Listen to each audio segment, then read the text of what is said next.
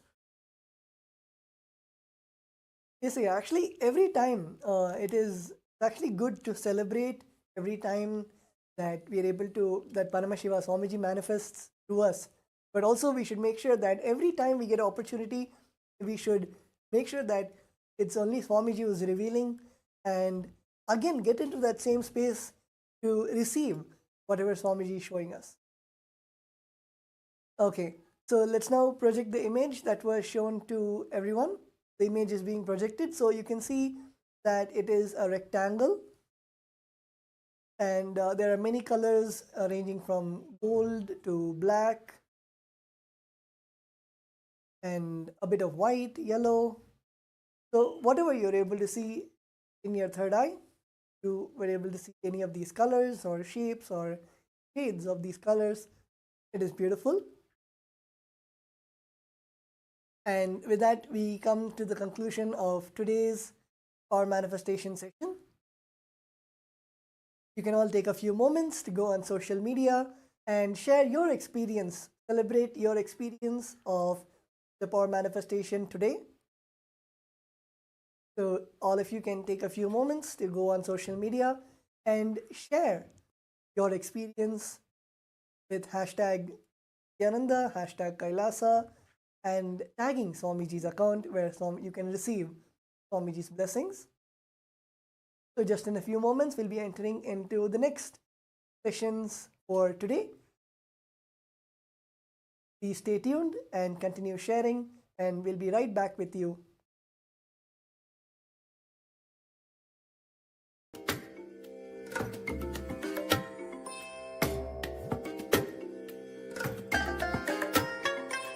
I bless you all. Let you all open all your three eyes and manifest the powers of Mahasadashiva. Om Nithyananda Paramashivoham. Om Nithyananda Paramashivoham. Om Nithyananda Paramashivoham. Om Nithyananda Paramashivoham.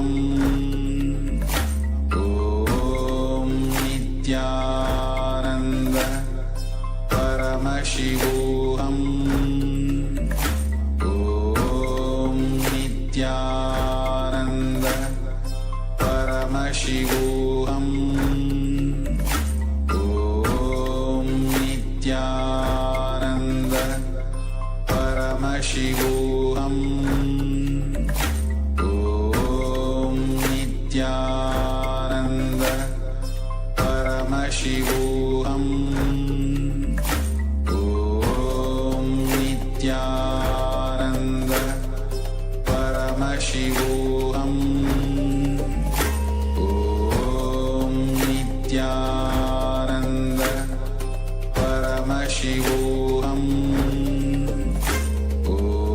Om Nithyananda Paramashivoham. Om Nithyananda Paramashivoham.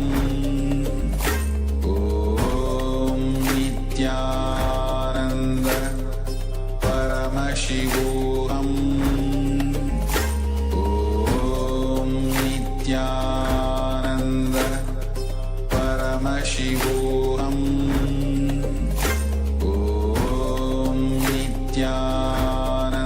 Nithyananda Paramashivoham.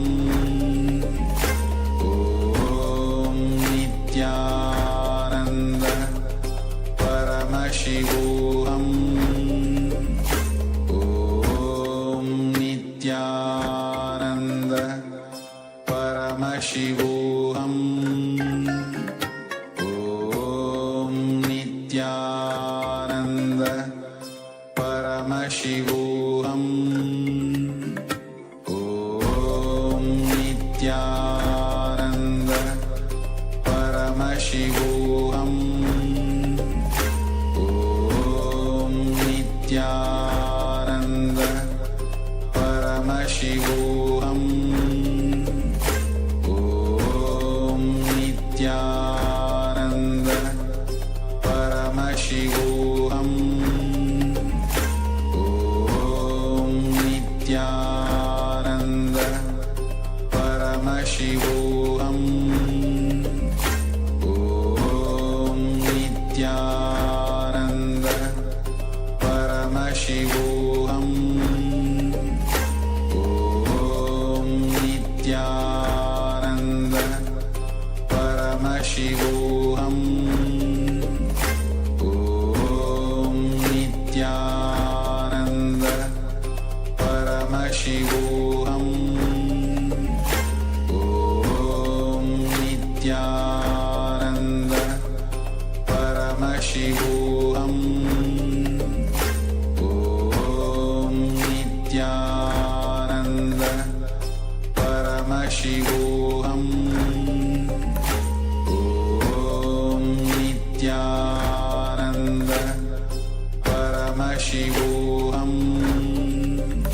Om Nithyananda Paramashivoham. Om Nithyananda Paramashivoham. Om Nithyananda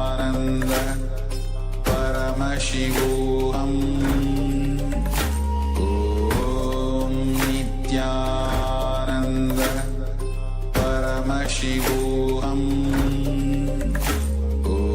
Om Nithyananda Paramashivoham. Om Nithyananda Paramashivoham.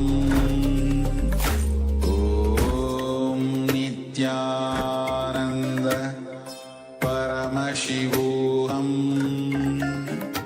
Om Nithyananda Paramashivoham. Om Nithyananda Paramashivoham.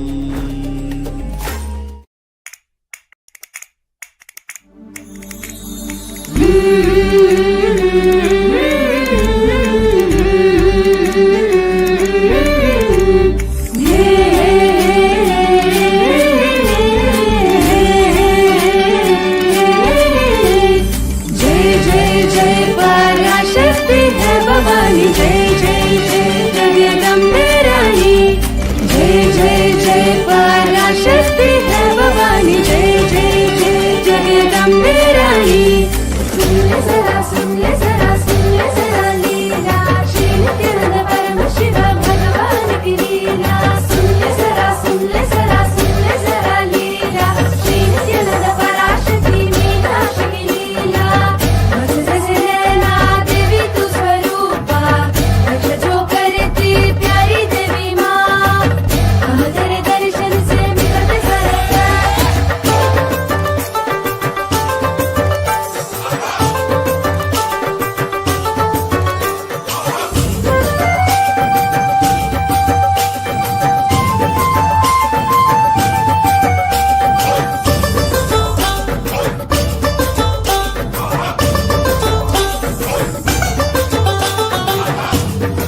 नित्यानन्दं परमसुखदं केवलं ज्ञानमूर्तिं द्वन्द्वातीतं गगनसदृशं तत्त्वमस्याधिलक्ष्यम् एकं नित्यं विमलमचलं सर्वदी साक्षिभूतं भावातीतं त्रिगुणरहितं सद्गुरुं तं Namami. Nithyanandam to each and every single participant that's sitting here. Welcome to yet another special day in Paramashivoham level 3. And this season being a grand celebration of Navaratri with Swamiji. So delighted to welcome each and every single one of you that are tuned in right here with us. And today, all of us are here and very excited, eagerly waiting to have the darshan of Swamiji, to learn the amazing revelations from Swamiji, and excited to look forward to today's initiation. How was this today for all of you? How was this today's sessions and initiations for all of you? Take a few minutes and please post it here in the chat. How was it? And I hope you all had a great time in the yoga session and the power manifestation after that. Wonderful. So nice to see so many of you that are here logged in. Nithyanandam, Piotr, Vajda, Nithyanandam, Akashaya. So nice to see many, many participants here sitting with us. Nithyanandam, Vivekaya, Wangxian, Nithyanandam. So nice. All the participants that are here. Actually, Ma today, Yogamala, Ma Esther. Ma Anandeshwari, Ma Hedi Shlak, And Ma Pekha, Candice, Ma Jenny, Nithyanandam. we welcome every one of you for today. Today is a very, very, very important day because today we are going to be learning about all about raising our frequency to the highest level. But what does that mean to raise our frequency to the highest level? We are going to be understanding the science of harnessing your highest potential. What you can do, but what we end up just being stuck doing in our life. Today is going to be a lot of learning, lot of information, lot of knowledge, lot of joy, excitement. So we are just as excited as you all are. So today we're going to be having a very special initiation into Navakhanda Yoga Samadhi, the science of unclutching. We're going to be learning what is unclutching. And that's the first session that we're going to be having. The session on what is unclutching, Nirvikalpa Samadhi. Let's listen to the revelation now from Swamiji. Nirvikalpa Samadhi is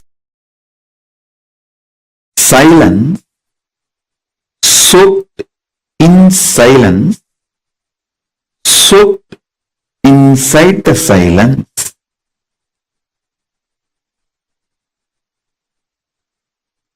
Shanti,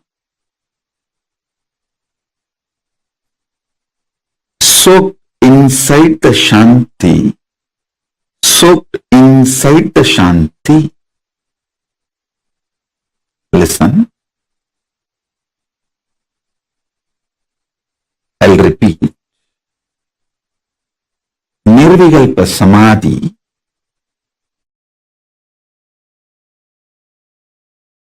is silence, soaked inside the silence, soaked inside the silence.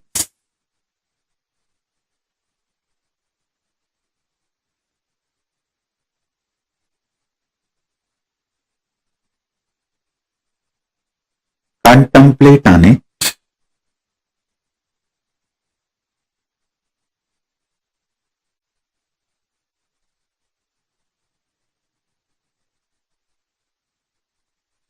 contemplate on it.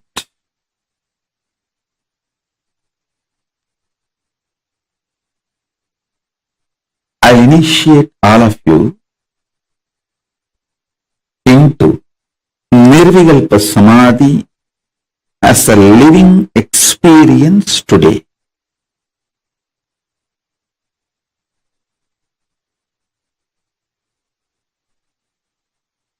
If you are a person using English as the language for your inner talk, use this line to meditate now. Silence, soaked inside the silence, soaked inside the silence.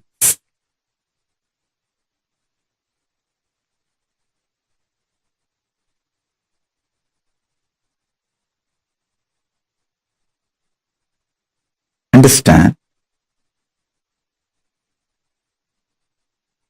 I'm going to fill you with intense, ferocious, powerful, living silence, not dead silence.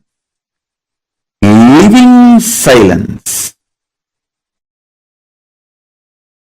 The silence I'm going to inject into your being will touch your Swadhisthana chakra, means it will just terrorize the patterns and fears in you. The fears and patterns will melt down like how the metals melt in the extreme heat.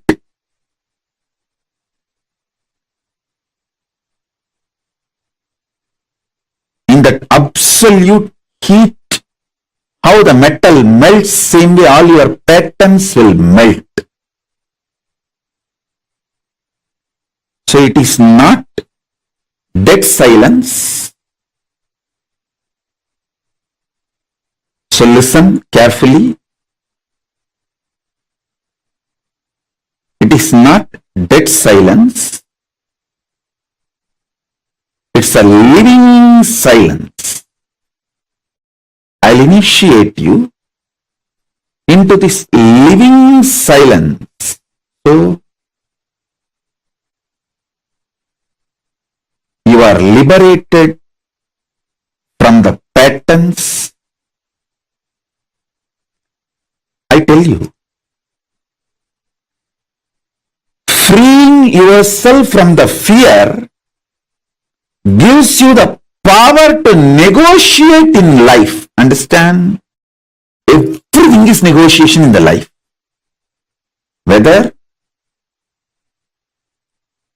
the decision you take, what time to wake up, how to wake up, what to use to brush your teeth, what to use to wash your body, everything is negotiation.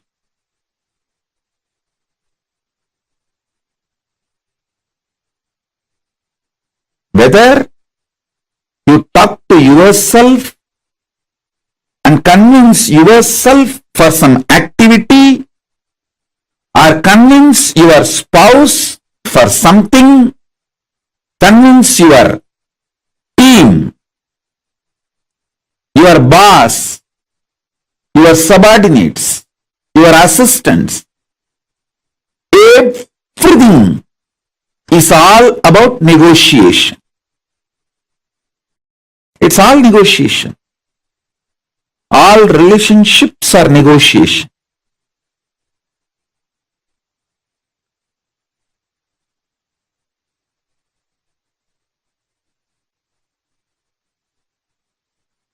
When your fear patterns melts away, you will be so clear about the negotiation with life. You will create such blissful, happy, powerful ambience around you. And you will know very clearly with whom you should negotiate, what, how. You will be the boss of your life if you master your fears and ability to negotiate. That's all. That's all is life. So with this infusing Nirvikalpa Samadhi in you, melting down your fears, I will empower you with the negotiation power. Negotiation skills.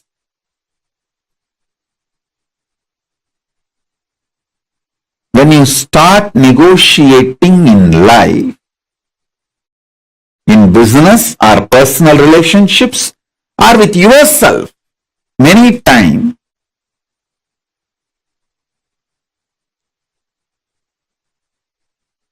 even what time to sleep, what time to wake up, if you learn how to negotiate with yourself, you will be successful in all the lifestyle I am teaching.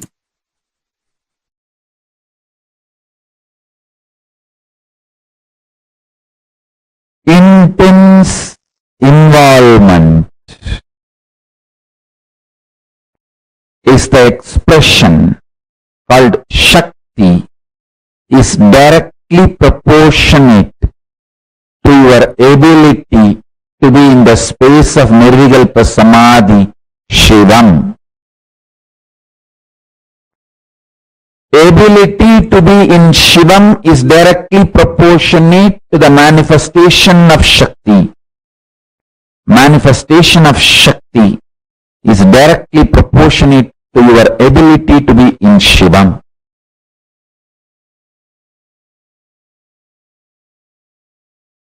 Put more energy, more attention, more awareness, more life into your ability to be in Nirvikalpa Samadhi, to build your capacity to be in Nirvikalpa Samadhi, Shivam.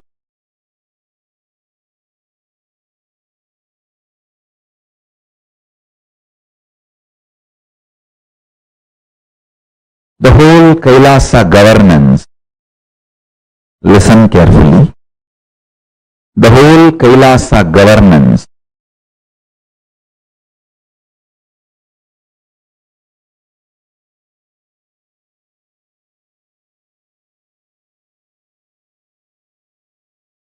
described elaborately in Agamas, Mrigendra Agamas, Vidyapadam, Raurava Agama.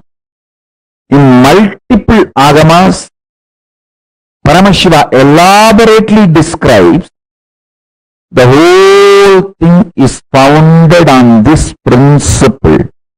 Your ability to be in Shivam is directly proportionate to your ability to manifest as Shakti.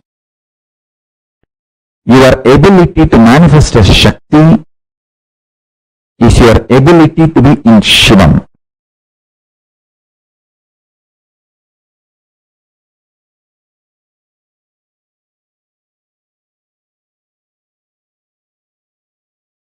One of the biggest enemy stopping you experience Nirvikalpa Samadhi is your self-criticizing pattern.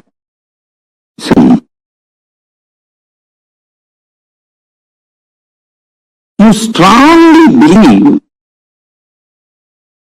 you have not achieved oneness, Nirvikalpa Samadhi, unclutching, completion, because there is a definition for that state and that definition is not manifesting in you. You are such a, first of all, any person who thinks there is a definition for Nirvikalpa Samadhi, there is a definition for oneness, is a fool. your mind cannot grasp even the definition. Forget about using the definition as the scale to measure whether you achieved it or not. You can do only one thing. Continuously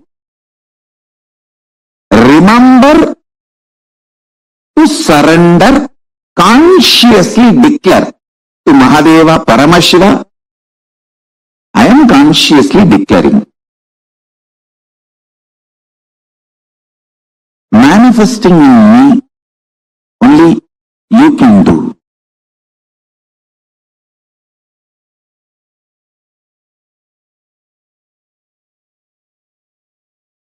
Ramana Maharshi beautifully sings in Aksharamanamale. ஆறு காவனை ஆண்டனை அகற்றிடில் அகிலம் வழித்திடும் Arunachala அகம்புகும் தீர்த்தும் நகக்குகை சிறையாய் அமர்வித்ததென்கொலோ Arunachala. That whole scene is actually in Madhura Baba, one of the wives of Krishna, when she was with the parents but she was in love with Krishna. She doesn't know how to run away from the home and marry Krishna. So somehow she sends message to Krishna that please take me with you. Then Krishna plans and goes and as per his plan he gets her and marries her. This is the exact scene, mood with which Bhagavan is describing at least the first few verses. This whole scene of Krishna and Krishna's wife that's exactly the thing which happens in life. The Krishna's wife is an individual soul, all of us. Krishna is Paramashiva. We can only declare to Paramashiva, Prabhu, I am here, I want you to be with me and I want to experience oneness with you.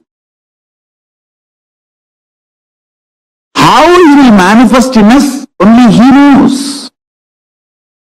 If you have a scale, how he should manifest in you, and using that scale, if you beat yourself with the self-doubt, self-hatred, self-denial, you put yourself more and more in suicidal arrogance.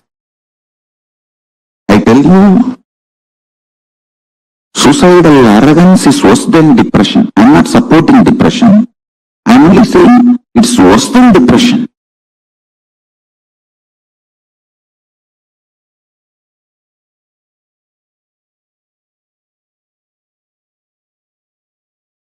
I'll tell you precisely, exactly right attitude.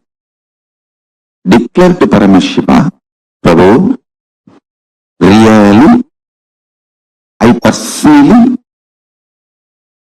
do not know much about the way you exist. But as per your declaration in Vedas and Agamas and my Guru's confirmation, I have some idea about how you exist. Whether that idea is complete or not, I do not know. But what I know as me, I surrender unto you. I offer me to you. Please, you take away me in you. You radiate. Let you alone exist.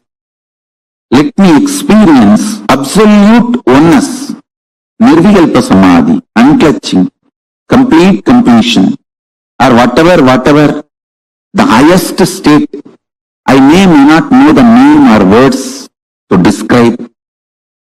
Let me experience that. Declare it consciously. Remember one thing. Even if you are consciously enjoying somebody swimming, his brain activities, neuron activity is mirrored in you. Even ordinary swimming, His neuron activities are mirrored in your brain.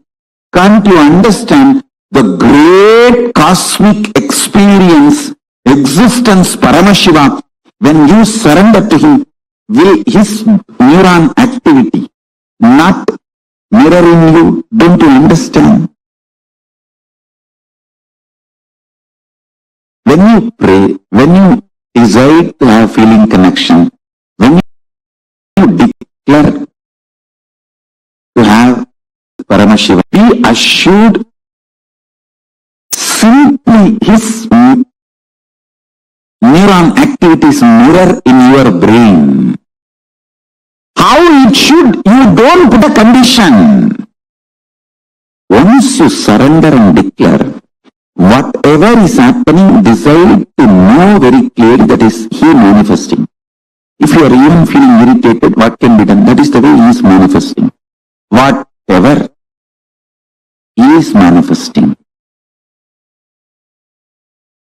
Go with that peacefulness, Shanta Swarupa. Then he sinks deeper and deeper into your being. Your being sinks deeper and deeper into his existence.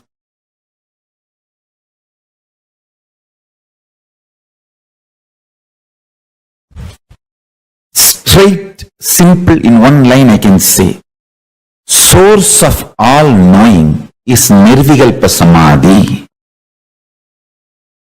It is too easy to achieve because every breath takes turn touching your Nirvikalpa Samadhi space. Means if you are breathing from Nirvikalpa Samadhi. If that Nirvikalpa Samadhi stops reflecting on your body, it becomes dead. Nirvikalpa Samadhi is a tattva. Only if that is reflecting. For example, if a sun is reflecting on the mirror, only that mirror is lit, alive. If the sun is not reflecting on the mirror due to some reason, the mirror will not be alive, lit. Your body is like a mirror. Only if it is reflecting Nirvikalpa Samadhi for some reason, it is alive. The moment the Nirvikalpa Samadhi stops reflecting, it is dead. So please understand. My mission is to teach the whole world the principal source of knowledge, principles of all the principal knowledge. Understand?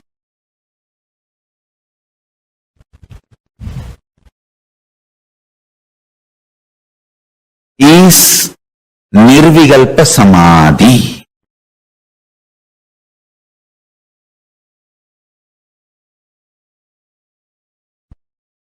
Exist and operate from Paramashanta Swarupa, Nirvikalpa Samadhi. So you will understand, even though operating in the binary logic, binary world,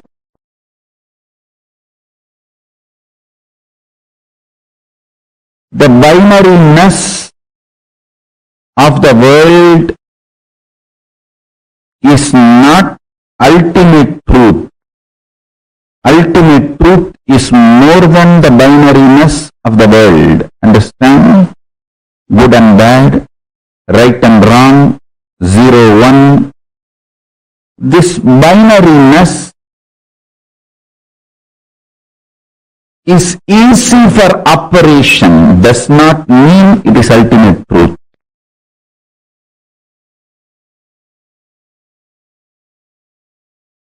Only the higher science can refute what you know as science. If you operate from the Paramashanta Swarupa, Nirvikalpa Samadhi, you will understand the higher signs. So you will know where the regular signs which you know as signs should be adopted, applied, and where it is inadequate. Listen to these three truths today Paramashiva is revealing. First, more and more operating from Nirvikalpa Samadhi will make you realize binary system with which this whole world is operating. Whatever you call as science, logic, rational, good, bad, right, wrong, everything, almost everything you know below the sun and above the sun is binary. Whatever human mind can conceive, consume, conceptualize, cognize, everything is binary. Good, bad, right, wrong, 0, 1, there or not, it's all binary. Even your third possibility is mixture of this binary. Existence of binary and denial of binary and mixture of binary only forms even your third, fourth, fifth component and cognition. To understand, operating from Nirvikalpa Samadhi will make you understand binary is easy way for coexistence but not ultimate truth. You should know how to coexist beautifully, easily, sweetly, happily, and you should know the ultimate truth. That is the uniqueness of your existence.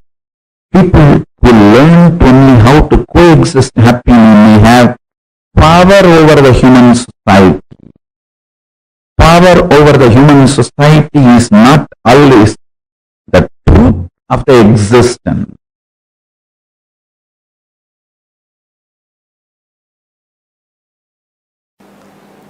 Understand? Perpetual completion means ability to sit in the completion continuously without tiredness, boredom, without any incompletion able to move you. Without tiredness, boredom, without any incompletion able to move you. It is like a sit. Whenever incompletions comes up, relive and drop the incompletion. Again, just sit. The space of completion. It will almost look like the initial level, the person who has a diarrhea, how he runs to the restroom and comes back. And in next 5 minutes again he runs to the restroom and comes back. Again he runs to the restroom and comes back. In the initial it will look like that only. But in few minutes it will settle down. It may look like a wrong analogy. You can sit with open eyes or closed eyes. But you can't engage yourself in unconscious slumber, means sleeping. You can't engage yourself in just getting lost in the flow of thoughts. No. You only sit in the space of complete completion. I'm going to be here continuously encouraging you and guiding you. Listen. Listen to the instruction. You don't need to keep your eyes closed or eyes open. It's up to you. You want to keep your eyes open, keep it open. If you want to keep your eyes closed, keep it closed. It's up to you. But no thought current inside. You will sit in the space of completion. Any thought comes up is an incompletion. Then see the source. Why that thought? Feeling agitated, feeling irritated, feeling tired, feeling bored. Why that thought? See the source. When you started developing the same thought trend, relive, complete, relieve, come back to completion. How many of you understand the process? Shall we start? It will not be difficult, I tell you. Very easy it will be. Only first 10 thought you have to do completion, and then after that it is just a simple decision, you will be in the space of completion. That is all. Permanent pain is nothing but every individual separate thoughts continuously coming. There is no permanent, continuous. Broken leg, I have had a hand fracture. Every thought of pain is continuous, not permanent. You can look in what mind says pain, from where that thought trend of pain is developing, how I am developing, look in. When you started developing, just see the thought trend and complete, relive. You will see it disappears. So thought will crash the thought and you will be thoughtless. Understand? Completion is also one thought which completes the incompletion. You will be in the space of completion. I tell you, you can complete even with the life incidences happening. For example, if you are continuously abused, decide I am completing with this pattern. You will see suddenly, you will stop attracting the people who are abusing you. Your life incidents can be completed. What you are talking about, small pains.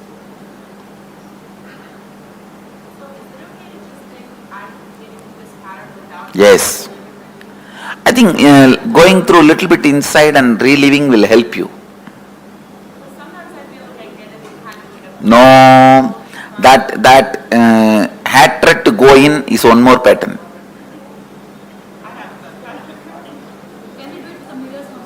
Yes, you can use anything you want, just come back to completion, that's all. You can.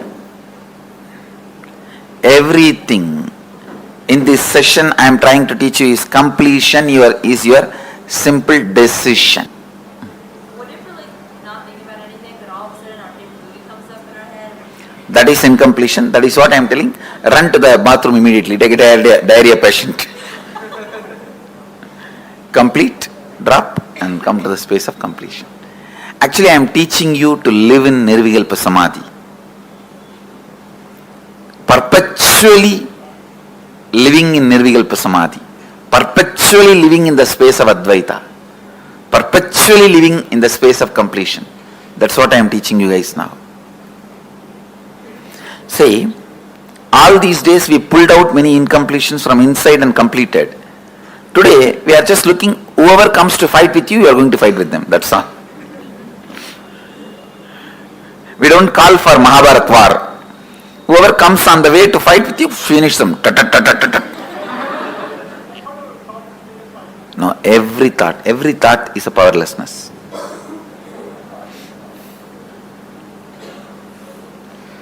Shall we start? Yes. You don't need to close your eyes or tie the ribbon. Just sit. If you want to close your eyes, you can close. If you want, you can pick up your mirror. Let's start.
Nirvikalpa Samadhi is our innate ability to fall into the space of unclutching as per our will. All of us we go through our different thought patterns, we go through our different emotions, the different reactions and responses that happens in our system. But the space of Nirvikalpa Samadhi, right? What happens is every time we just sit back to the space of Samadhi, that space simply beautifully flowers inside of us as a declaration, manifestation of Paramashiva. Like Swamiji beautifully told, right? The existence of Paramashiva gets strengthened in you when you manifest the space of Nirvikalpa Samadhi. Your experience of your ability to connect to that highest frequency in which Paramashiva exists, that space is Nirvikalpa Samadhi. Now, the way you can experience Nirvikalpa Samadhi, see, for example, if the Nirvikalpa Samadhi stops reflecting on your body, it becomes dead. Like how the sun is reflecting on the mirror. The mirror is lit, alive. If the sun is not reflecting, if there's no source of light to bounce from the mirror is not going to be reflecting. Am I right? Making sense? Same way, as long as Nirvikalpa Samadhi reflects in our body, we are alive. The moment Nirvikalpa Samadhi stops reflecting from our body, we die. Nirvikalpa Samadhi means your whole individual identity dissolving with existence. One of the biggest enemies stopping you from experiencing Nirvikalpa Samadhi is your self-criticizing patterns. Oh, can I do this? Am I capable of doing this? I don't think I can do all this. I don't think this is possible for me. All of these, understand, any self-criticizing pattern stops you from manifesting Nirvikalpa Samadhi. So you don't need to keep your eyes closed, eyes open, whatever, it's up to you. Now we are going to do a simple process to enter into Nirvikalpa Samadhi. Are we all ready? Should we all start? Very simple and a very easy process. You can just sit right now and fall into that space of Nirvikalpa Samadhi. Ready? Can I request all of you to sit straight?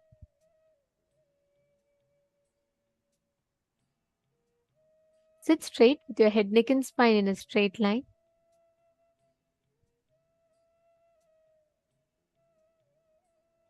Please close your eyes. I request all of you to now connect in the space of oneness. Just bring that space of Nirvikalpa Samadhi inside of you. Which means no thoughts. Nirvikalpa means no thoughts. Sitting in that thoughtless space.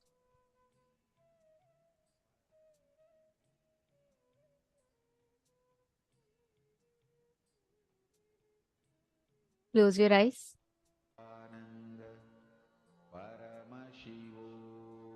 Chant the Mahavakya. Tune yourself into the space.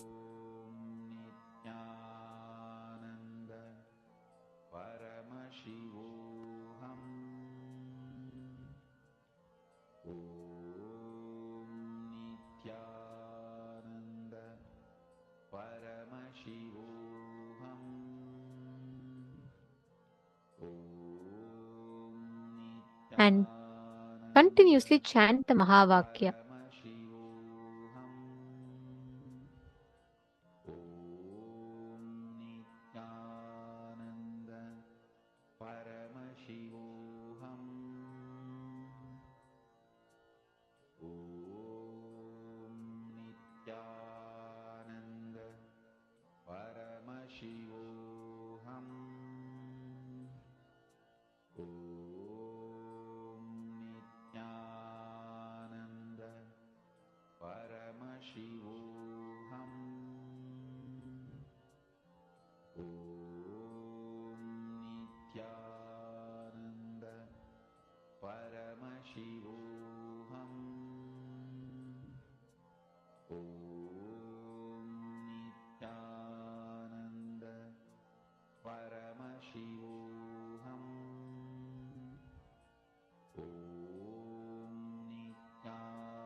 bring the space of absolute thoughtlessness in you. Without any kind of a disturbance, without any kind of a interferences, just sit that nirvikalpa samadhi. Paramashivoham. Om Nithyananda. Paramashivoham. Om Nithyananda. Paramashivoham. Yes, that's right. Completion is your simple decision. That's all it is. So just with your simple decision, you can manifest completion. Paramashivoham.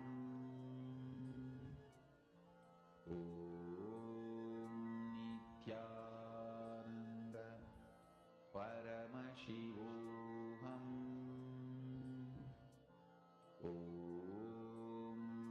Nithyananda. Paramashivoham. Nithyananda. Paramashivoham.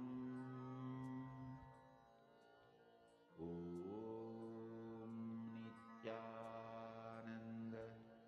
Paramashivoham.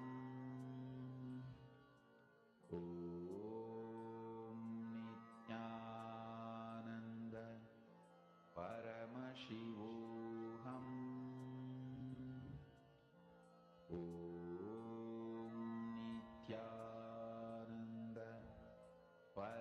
Paramashivoham.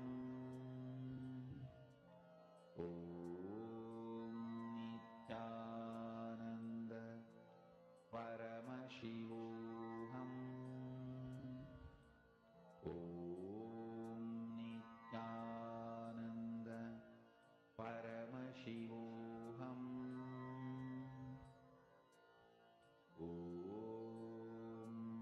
Nithyananda. Paramashivoham. Nithyananda. Paramashivoham. Nithyananda. Paramashivoham.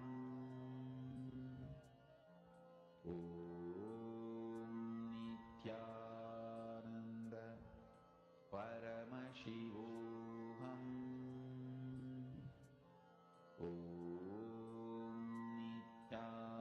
Nithyananda. Paramashivoham. Nithyananda.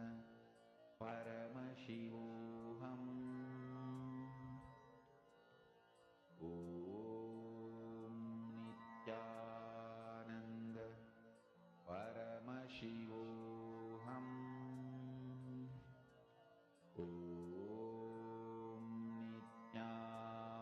Nithyananda. Paramashivoham.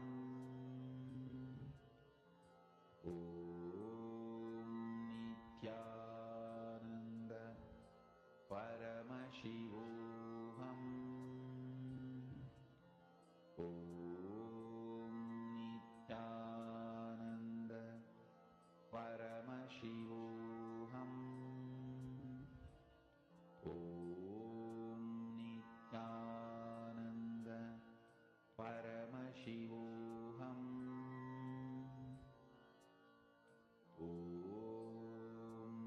Nithyananda. Paramashivoham.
Slowly, as you are experiencing this space, let us enter into the power manifestation.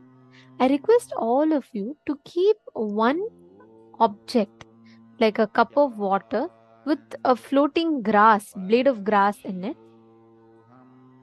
So, what you're going to be doing is you're going to be manifesting the same Nirvikalpa Samadhi. When you apply that space of Nirvikalpa Samadhi with the power of your, in whichever reality that you're manifesting, you start manifesting the power of being able to apply your consciousness over the matter. Science is very, very simple. Every time that you are having the experience, every time you're having some conflict inside you, every time you're having some thought inside you, again and again bring yourself back to Nirvikalpa Samadhi. Om Nithyananda Paramashivoham. By the time you chant Mahavakya, it's like a reset for your whole inner space. You will go back to that space of Nirvikalpa Samadhi. Understanding? Okay. I request all of you to now please settle down and intensely chant the Mahavakya. You're going to place a cup of water and a blade of grass. Okay.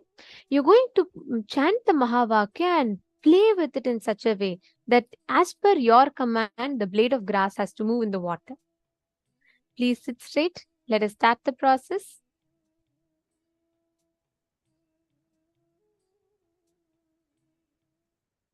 Continuously chant the Mahavakya.